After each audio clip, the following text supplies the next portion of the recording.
Adi. Oi. Honey, I never surprise you. Edusa herbal mixture. Any Edusa herbal capsules. And no who dreaded there. You could debrail. Who said that will complain with Sissini Koowaa? Epe Ajiwakade. Edusa herbal mixture. Any Edusa herbal capsules.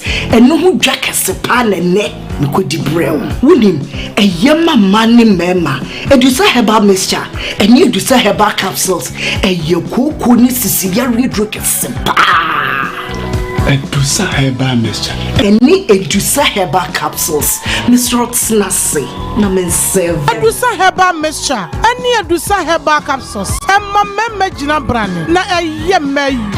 Ah! Na Edusa ya was saying me blabo we. Sweetie, maybe come on, mammy, I draw more. Hey! What does ye? Aye, chuma. It's a living testimony. Koneko Judy. What can keep? Yeah, I'm sorry. Obie Timinumbi. I just happened for 1 woman for down for any the onion fear do me. FDA, I should share a dreading cat to him. Ajia to Musa a ye.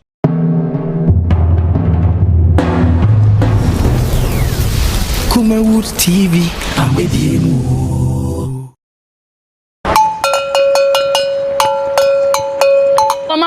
This is the nation's uncle, Offa Bishop Lumba. We are sitting in our family. A Koowaa Show na Ocean wo Kumawood TV so no. O man no krasa wom. To me bomb kwabini se anoma wo samu wo famani abere.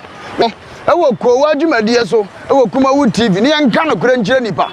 O man panyini yamfonso aka no kura kyere no. Sa na minister yamfonso hia no kura. Na nanom ahemfo apolisifoɔ asojafo. Ha obi bia wo fa kura me yebone am hia no kura. Boa me na TV. Offa Kwaba. Yeah, cool. Esa me buy Offa Adwen ho saying. Jadi ya to kwabena. Asa bi wanya respect bi ama na oka afon che no. Etim beto ya kunadu. No nso agi the same phone. Say Ghana politics, football, Ewurade nsanim. Na da bi am ka twom se mo mu ni asofo na chi. De ni abeku. Anti prophecy no nyini. Wamboa. Ensama agent ha e wo Ghana ni social media nyina na yen so akeka bom ene yen so ye ka bi ama wo so